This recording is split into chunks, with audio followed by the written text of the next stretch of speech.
en matière de promotion des investissements responsables, les investissements agricoles responsables, il était opportun d'organiser, de faciliter cette rencontre entre réseaux d'organisation de jeunes. Naturellement, nous avons pensé à Ricolto, même si par ailleurs, quand même, une compétition a été ouverte, mais sans aucune surprise, Ricolto, quand même, s'est imposé comme le choix le plus judicieux pour organiser avec la FAO non seulement cet atelier, mais au-delà, appuyer le processus d'accompagnement de la mise en œuvre d'une future plateforme des réseaux de jeunes agripreneurs. Profitons de cet atelier, les 2 jours et demi, pour vraiment creuser et trouver un certain nombre de pistes, donc de solutions à un certain nombre de problèmes auxquels vous faites face. Et donc, surtout vous inviter au cours de l'atelier à avoir un esprit ouvert, à échanger entre vous. C'est une opportunité de connexion de jeunes venant de différentes parties du Sénégal. Et donc, c'est cela à quoi je voudrais vous inviter pour que ce soit un riche atelier, riche de leçons, riche d'enseignements qui puisse nous amener de l'avant. J'espère que durant ces quelques journées d'échange, nous aurons l'occasion d'entrer dans le fond des débats, de voir dans chacune des thématiques comment est-ce que nous pouvons donner le meilleur de nous-mêmes pour arriver aux meilleurs résultats. Je vous souhaite d'excellents travaux et vous dis bon courage. Merci.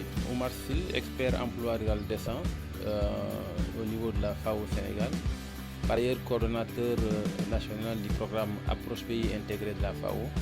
Une analyse plus fine portée aux besoins pressants du financement montre que la plupart des jeunes agripreneurs, soit 62%, ont manifesté de l'intérêt pour un accompagnement visant à faciliter leur accès au financement. L'accès à la terre demeure donc une des contraintes majeures pour les jeunes agripreneurs. Les besoins de financement ont été également analysés. Souvent, on parle de formation sans distinguer. On parle de renforcement de capacité sans trop faire de distinction par rapport aux besoins spécifiques.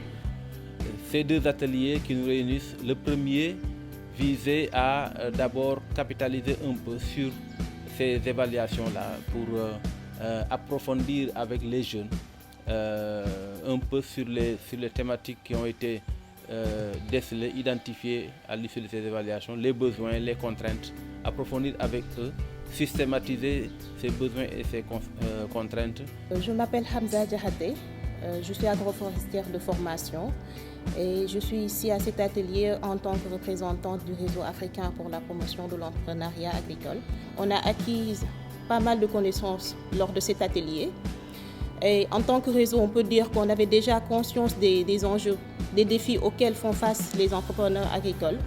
Mais avec cet atelier, on a pris conscience d'autres défis et qui tiennent vraiment à cœur ces entrepreneurs-là agricoles.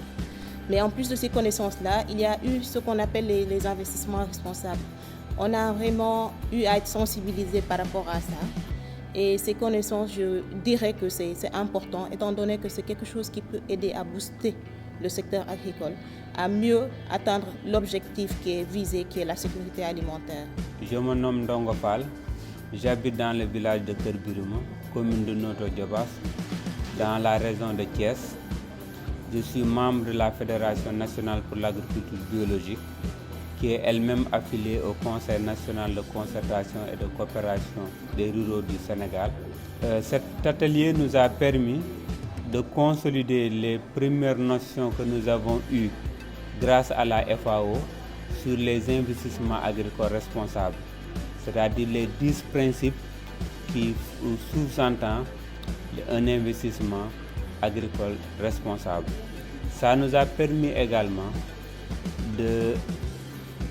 d'avoir une meilleure idée sur les contraintes auxquelles les jeunes agripreneurs rencontrent, ainsi que leur réseau. Mais ça nous a plus apporté des connaissances en termes de stratégie à adopter pour mettre en place un diagnostic. Mais également, ça nous a permis de savoir la différence entre un plaidoyer et un processus multi-acteurs. Je m'appelle Hadi Chamdou, je suis responsable qualité au réseau Presen. Je pense que la première chose que cet atelier nous a appris, c'est de faire un diagnostic interne de nos différentes entreprises. Alors, ce diagnostic, nous le faisions déjà, mais participer à cet atelier nous permet de faire un diagnostic plus poussé et plus précis des besoins que nous avons et que nous avions parfois même du mal à identifier. Alors, identifier ces besoins, c'est pouvoir porter le plaidoyer, c'est pouvoir identifier des acteurs que nous pouvons inviter autour d'une table pour un dialogue multi-acteurs pour pouvoir éventuellement décrocher des financements responsables pour nous. Mais d'avoir participé à ces débats-là, c'est d'avoir eu l'avis de 24 autres jeunes entrepreneurs qui sont confrontés parfois aux mêmes réalités que moi, mais qui parfois sont confrontés à des réalités très différentes. Et ce qui est intéressant aujourd'hui, c'est que à travers nos différents échanges, en dehors même de l'atelier, à travers ces différents échanges-là, nous sommes aujourd'hui arrivés à commencer à développer des solutions aux problèmes que chacun d'entre nous rencontre.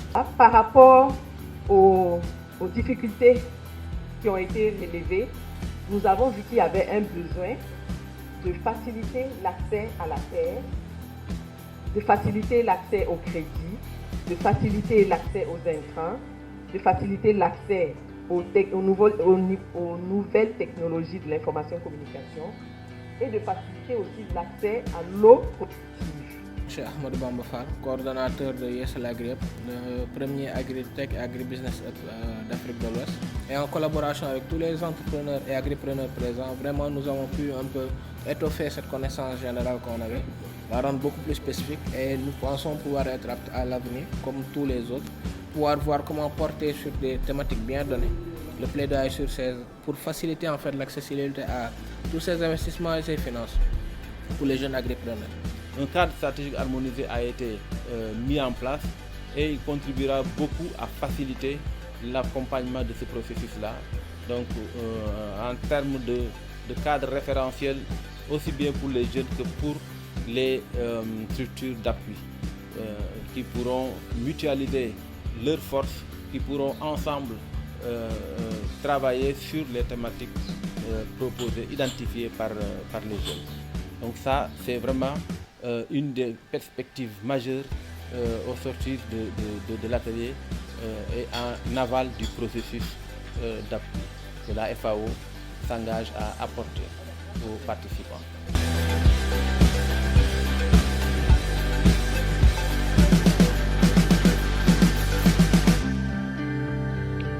La FAO s'est engagée à accompagner ce processus à travers déjà le programme API qui a mis en place un cadre stratégique harmonisé dont l'objectif c'est de faciliter justement l'harmonisation des interventions entre acteurs et partant déjà de la facilitation du processus de dialogue multi-acteurs, de la formalisation d'un cadre unitaire de ces acteurs, de ces réseaux d'organisation de jeunes, mais jusqu'à appuyer le plaidoyer autour des thématiques qui ont été identifiées par les jeunes comme priorité pour booster l'entrepreneuriat des jeunes dans le secteur agricole. Mon nom est Gorgui Faye, je suis le président du réseau africain pour la promotion de l'entrepreneuriat agricole.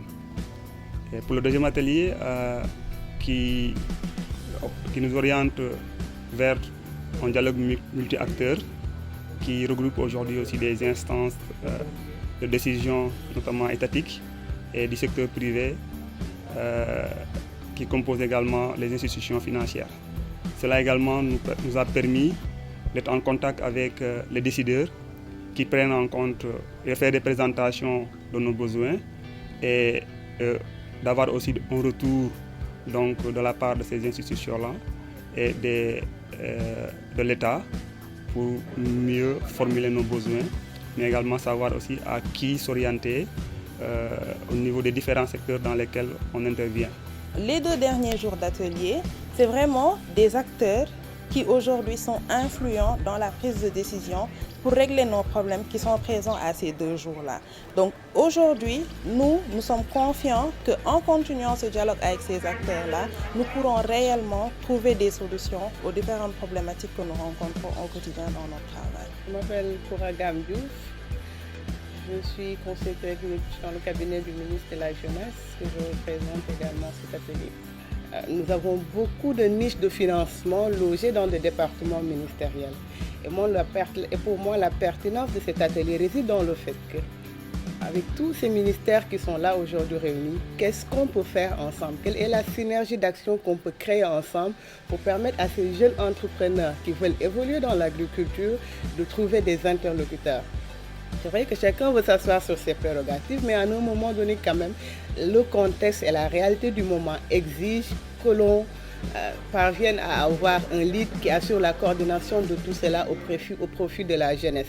En tout cas, nous, tutelle, c'est l'objet de notre présence à cet atelier. Nous sommes venus également pour dire que oui, nous sommes pour le dialogue multi-acteurs où chacun dans le domaine qui le concerne apporte ce qu'il a à proposer, mais également le plus important, écouter ces jeunes entrepreneurs. Quels sont leurs besoins, quelles sont leurs attentes, qu'est-ce qu'ils disposent déjà en eux qu'on peut mettre sur la table et l'État à travers le ministère de la Jeunesse qui vient en appoint pour les accompagner. Je suis Abdou Aziz Diédiou, je suis le chef du département des études de la stratégie de la Banque agricole et les points focaux environnement et climat. Il est tout heureux pour nous de trouver donc aujourd'hui un cadre d'échange qui nous permet de partager avec les jeunes déjà leurs idées de projet et de pouvoir voir dans quel cadre on pourrait les orienter à mieux structurer ces projets-là et à mieux également les aider à donner plus de chance à leurs idées d'avoir donc des investissements, d'avoir donc des financements au niveau des institutions financières et au niveau en tout cas de tous les organismes de financement des projets. La Banque agricole, c'est une banque commerciale sénégalaise, aujourd'hui accréditée par le Fonds vert climat pour justement soutenir et accompagner des investissements en phase avec le changement climatique. Mon nom est Sokhna Mbaye Diop, je suis conseillère technique au niveau du ministère de l'Agriculture. Et il y a pas mal d'atouts ou bien d'actions qui ont été proposées qui entrent en synergie avec ce que le ministère est en train de faire à travers ses différents démembrements.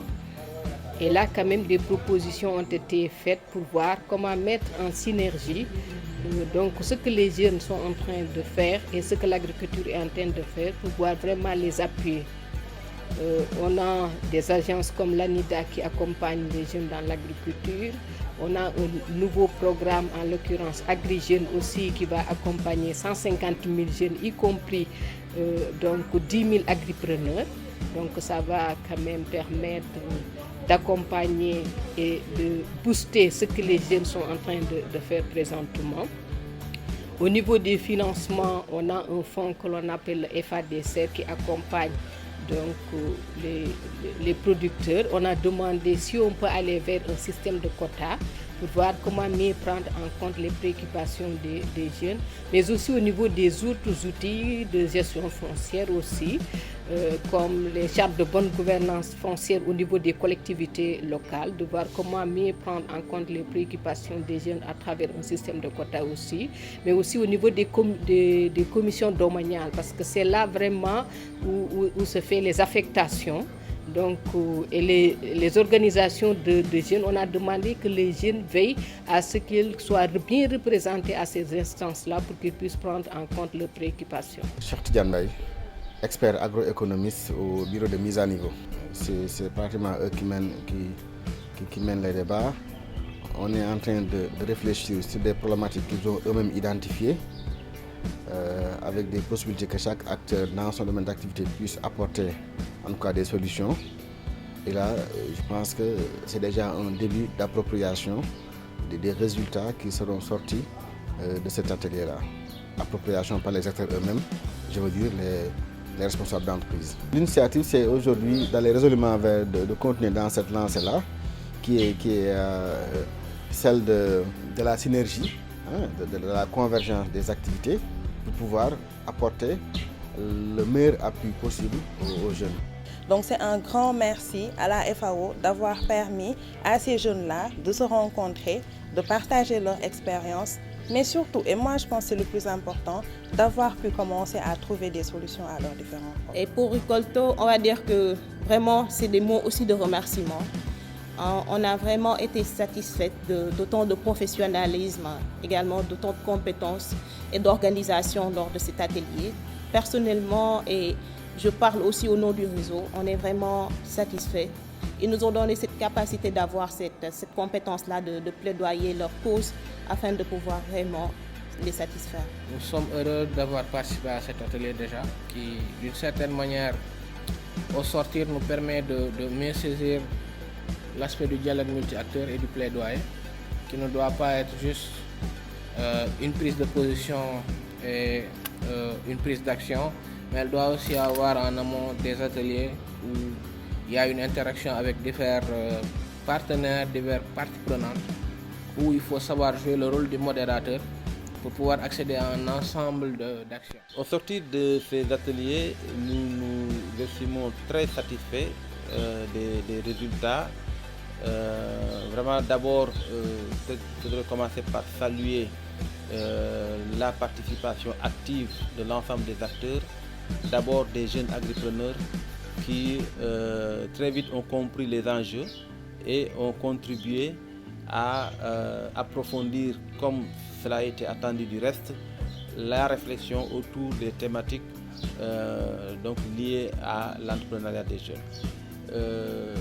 Le dialogue multi-acteurs qui vient de se terminer également a permis aux parties prenantes nationales de prendre le train en marche, d'engager la discussion avec les jeunes et d'intégrer les groupes qui étaient déjà constitués donc pour engager un processus de dialogue multi-acteurs.